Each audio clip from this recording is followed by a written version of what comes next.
Welcome to ED9960. I'm your host, Scott Hollinger, and I bring you greetings from McAllen, Texas, on the border with Mexico. I'll be meeting with you each time from my home office, or maybe from the coffee shop, even the local park, sometimes from Manhattan's Upper West Side, but wherever I am, I'll be thinking about you and communicating with you regularly.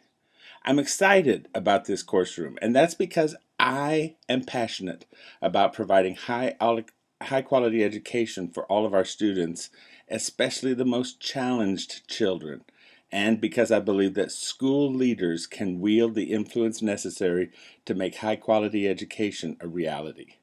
I appreciate your commitment to adding to the knowledge base in special education leadership.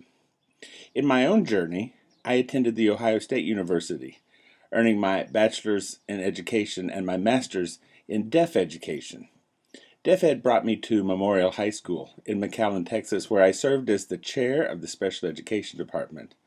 I then earned my principal's certificate at what used to be Pan American University, and I served as the supervisor of the regional school for the deaf and then principal of 2 elementary schools, a middle school, and a high school. Most recently, I was the founding principal of a college preparatory charter school. I did my doctoral work in educational leadership at the University of Texas. And a highlight of my career, I was named National Distinguished Principal of Texas in 2003. Now, in addition to my work with Capella, I'm a graduate instructor and an internship coach for the Summer Principals Academy of Teachers College, Columbia University in New York. And I'm an instructional coach with Educate Texas, a not-for-profit organization supporting early college high schools in the Rio Grande Valley of Texas. Oh, I still think back on my first years as a teacher of deaf students. Because my last name, Hollinger, is 3 syllables and starts with the difficult to articulate sound, and ending with the even more difficult to articulate and syllable, all of my students, they just called me Scott. Okay, I admit the k sound in Scott is even harder for most deaf students to pronounce, but at least Scott is only 1 syllable. One year when I was teaching, Marta Laura, one of my top performing seniors with profound deafness, started acting strangely, almost from the beginning of the year. Although she was delightful in class, as she always had been, she just seemed to avoid me outside of class. She was clearly keeping a secret about something.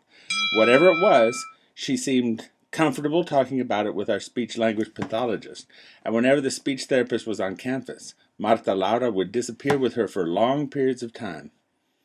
Although all through the fall semester, she came to school early, she skipped lunch, and she stayed after class, and it seemed to me that she was always talking with the speech therapist.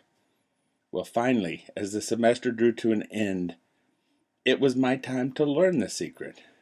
As the final bell rang at the end of the last day of classes before the winter holiday, Marta Laura came bursting into my room, and this lovely young woman, whose profound hearing loss had prevented her from developing intelligible speech, said to me very clearly, "Merry Christmas, Mr. Hollinger." And then I was speechless.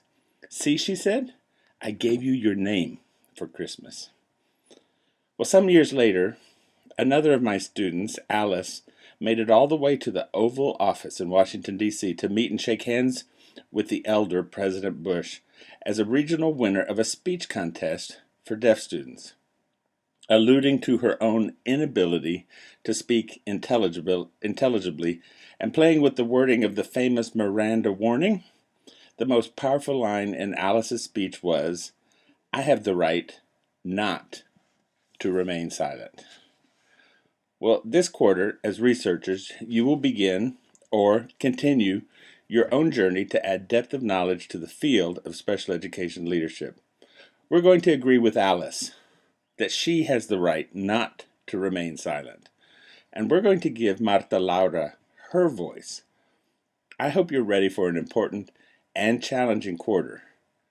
Please get started by clicking the Start Here link in our course room homepage, and I'll see you in the course room.